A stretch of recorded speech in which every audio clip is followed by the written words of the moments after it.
Kejadian ini bermula di sebuah SMA swasta favorit di sebuah kota besar di Indonesia. Sekolah ini dikenal memiliki reputasi baik, para gurunya kompeten, dan para muridnya berasal dari berbagai latar belakang keluarga yang mapan. Suasana belajar di sekolah tersebut terbilang kondusif, dan kegiatan ekstrakurikulernya pun aktif. Disinilah sosok seorang guru perempuan bernama Bu Rina, bukan nama sebenarnya, mengajar mata pelajaran bahasa Indonesia. Usianya masih tergolong muda, sekitar 30 tahun, dengan penampilan yang rapi, gaya bicara lembut, dan sangat dihormati oleh murid-murid karena kedisiplinannya. Selama 5 tahun mengajar, ia tidak pernah terlibat masalah, bahkan sering dipilih menjadi wali kelas karena dikenal bijak dan tegas. Bu Rina termasuk guru yang tidak terlalu suka menonjol. Ia tidak aktif di media sosial, jarang mengikuti kegiatan di luar sekolah, dan lebih sering terlihat fokus di ruang guru atau perpustakaan. Kehidupan pribadinya pun tidak banyak diketahui. Beberapa guru lain hanya tahu bahwa ia masih lajang dan tinggal sendiri di rumah kontrakan tak jauh dari sekolah. Murid-murid sering menganggap Bu Rina sebagai sosok yang misterius, namun tetap dikagumi karena kecerdasannya dan caranya mengajar yang mudah dipahami. Dalam kesehariannya di sekolah, Bu Rina sangat jarang terlihat dekat dengan murid secara personal. Ia menjalankan perannya sebagai pengajar secara profesional dan menjaga jarak dengan siswa-siswinya, baik di dalam maupun di luar kelas. Namun, semua mulai berubah ketika seorang siswa laki-laki kelas 12 bernama Dani, bukan nama asli, terlihat beberapa kali berada dekat dengan Bu Rina. Awalnya, tidak ada yang berasa aneh, karena Dani memang murid yang aktif dan sering bertanya soal pelajaran. Ia juga merupakan anggota OSIS, jadi wajar jika kadang berkomunikasi dengan guru wali kelas ataupun guru pembina. Tetapi, seiring waktu, interaksi antara Dani dan Bu Rina menjadi lebih sering, bahkan sampai di luar jam pelajaran. Mereka terlihat sering berjalan berdua menuju ruang guru, berdiskusi lebih lama dibanding murid lain, dan bahkan mulai terlihat akrab saat menghadiri kegiatan sekolah seperti lomba atau rapat OSIS. Kecurigaan mulai muncul dari sesama guru dan juga teman-teman sekelas Dani. Beberapa murid mulai memperhatikan bahwa Dani sering duduk di bangku paling depan saat pelajaran Bu Rina. Dan sesekali, mereka terlihat saling melempar senyum yang tidak biasa. Teman-teman Dani awalnya menganggap hal itu hanya gurauan, dan bahkan sempat bercanda bahwa Dani sedang PDKT dengan gurunya sendiri. Tapi Dani selalu membantah, dan mengatakan bahwa hubungan mereka hanya sebatas guru dan murid. Namun dugaan mulai menguat saat seorang staf TU melihat Bu Rina dijemput oleh Dani menggunakan motor di luar area sekolah, tepat setelah jam pelajaran selesai. Momen itu sempat menjadi bahan gosip di antara guru-guru lain, meskipun belum ada bukti kuat yang bisa memperjelas situasi. Yang membuat semuanya makin mencurigakan adalah saat Dani mulai sering absen tanpa alasan jelas, dan Bu Rina pun mulai terlihat semakin sering datang terlambat atau izin pulang lebih awal. Beberapa guru mulai mempertanyakan apakah ada sesuatu yang sedang terjadi, namun pihak sekolah memilih untuk tidak buru-buru mengambil kesimpulan. Saat itu, belum ada bukti konkret, dan semua masih dianggap sebagai kebetulan semata. Namun, ada satu kejadian yang kemudian benar-benar membuat semuanya berubah. Pada suatu pagi, Bu Rina mendatangi ruang kepala sekolah dengan wajah tegang. Ia meminta izin tidak mengajar selama beberapa waktu karena alasan kesehatan. Pihak sekolah tentu menanyakan kondisinya, dan saat itulah ia mengakui bahwa dirinya sedang mengandung. Awalnya banyak yang mengira bahwa hubungan antara Bu Rina dan Dani hanyalah kedekatan biasa antara guru dan murid yang sering berinteraksi karena urusan akademik. Tetapi setelah pengakuan dari Bu Rina terungkap, segala detail kecil yang dulu dianggap sepele mulai disusun ulang dan membentuk gambaran yang lebih jelas tentang hubungan mereka yang ternyata sudah berjalan cukup lama. Salah satu teman sekelas Dani bahkan mengaku bahwa ia pernah melihat Dani mengirim pesan WhatsApp kepada seseorang dengan nama kontak Ibu R lengkap dengan emoji hati. Tetapi saat itu ia mengira itu hanya candaan atau penyamaran nama pacar lain. Tidak ada yang menyangka bahwa Dani benar-benar menjalin hubungan dengan guru mereka sendiri.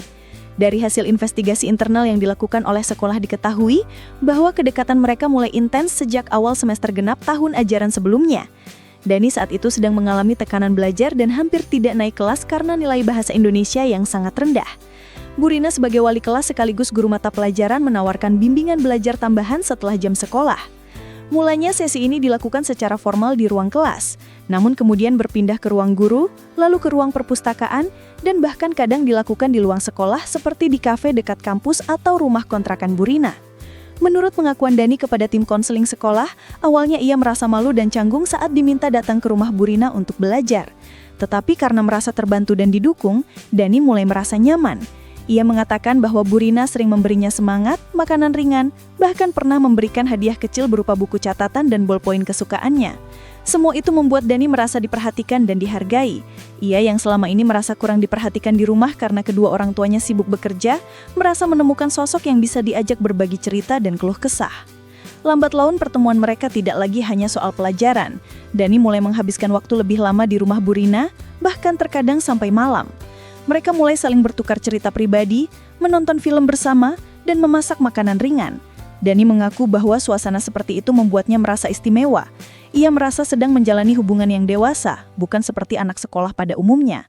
Sebaliknya, Bu Rina juga mengaku bahwa ia merasa kesepian dan merasa nyaman dengan kehadiran Dani yang dianggap dewasa dari usianya.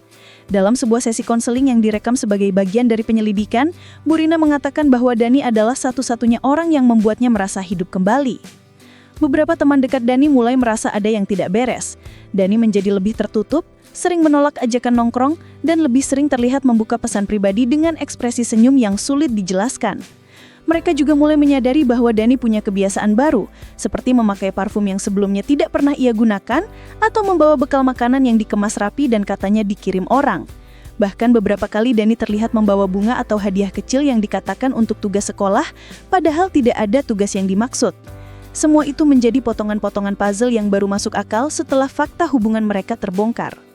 Ketika berita kehamilan Bu Rina tersebar, semua orang mulai menebak-nebak bagaimana hubungan itu bisa berkembang sejauh itu tanpa diketahui siapapun. Salah satu dugaan yang muncul adalah bahwa hubungan ini ditutupi secara sengaja dan sangat hati-hati. Bu Rina dikenal sebagai orang yang tidak aktif di media sosial, dan Dani pun tidak pernah memposting apapun tentang kehidupan pribadinya. Mereka diduga menggunakan aplikasi chat yang terenkripsi dan bertemu hanya di tempat-tempat yang tidak mencolok. Beberapa kali Dani dikabarkan bolos kegiatan OSIS hanya untuk menemani Bu Rina yang sedang sakit atau merasa stres. Kepala sekolah saat itu sempat mengadakan pertemuan darurat bersama seluruh staf pengajar. Dalam pertemuan tersebut, suasana sangat tegang. Sebagian guru merasa marah dan kecewa karena merasa dikhianati oleh rekan kerja sendiri. Mereka mengaku tidak menyangka bahwa Bu Rina yang dikenal sebagai guru teladan bisa melakukan hal yang melanggar kode etik. Namun ada juga sebagian kecil guru yang merasa simpati, menganggap bahwa mungkin Bu Rina mengalami tekanan mental.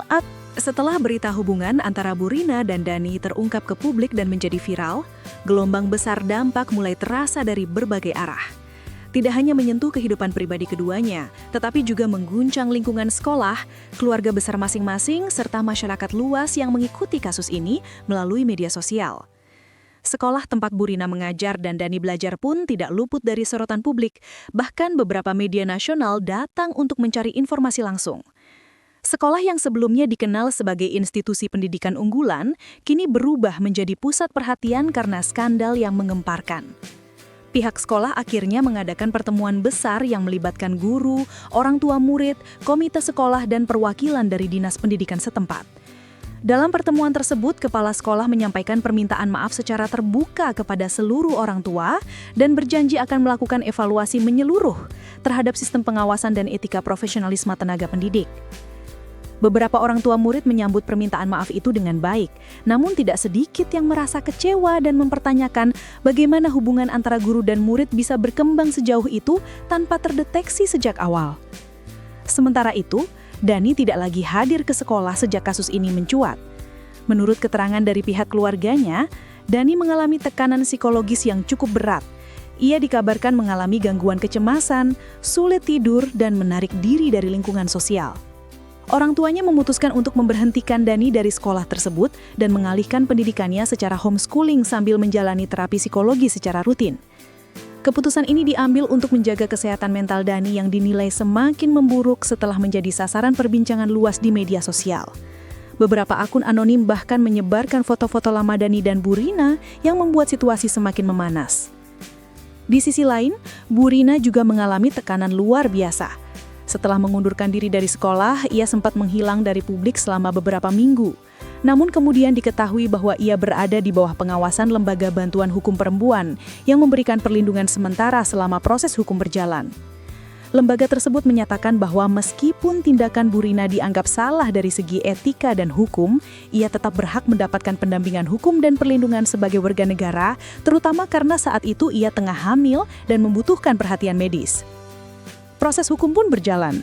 Pihak kepolisian memeriksa semua bukti yang ada, termasuk chat pribadi, rekaman CCTV, serta kesaksian dari Dani dan orang-orang terdekat mereka. Meskipun Dani mengaku bahwa hubungan tersebut berlangsung atas dasar suka sama suka, hukum tetap menilai bahwa sebagai seorang guru, Bu Rina memiliki tanggung jawab moral dan profesional yang tidak bisa diabaikan.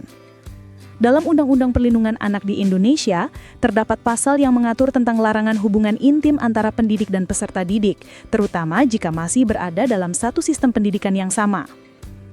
Kasus ini menjadi perdebatan sengit di ruang publik. Banyak warganet membelah opini menjadi dua kubu. Di satu sisi, ada yang mengutuk keras tindakan Bu Rina, menyebutnya sebagai pelanggaran etika berat dan bentuk penyalahgunaan kekuasaan. Mereka berpendapat bahwa tidak peduli seberapa sadar Dani dalam menjalin hubungan tersebut, posisinya sebagai murid tetap menempatkannya dalam situasi yang rentan. Di sisi lain, ada juga yang melihat kasus ini sebagai kisah cinta yang tidak direstui dan menyayangkan bahwa Bu Rina harus menanggung beban hukum sendirian, padahal Dani juga turut berperan aktif dalam hubungan tersebut. Beberapa tokoh masyarakat dan pakar pendidikan ikut angkat bicara. Seorang psikolog pendidikan dari universitas ternama menjelaskan bahwa hubungan seperti ini sering terjadi karena kurangnya batasan yang jelas dalam interaksi sosial antara guru dan murid di luar ruang kelas. Menurutnya, sekolah seringkali fokus pada hasil akademik dan lupa membangun sistem pengawasan emosional yang kuat. Ia menekankan bahwa hubungan dekat secara emosional yang tidak diatur bisa berkembang menjadi relasi pribadi yang tidak sehat, apalagi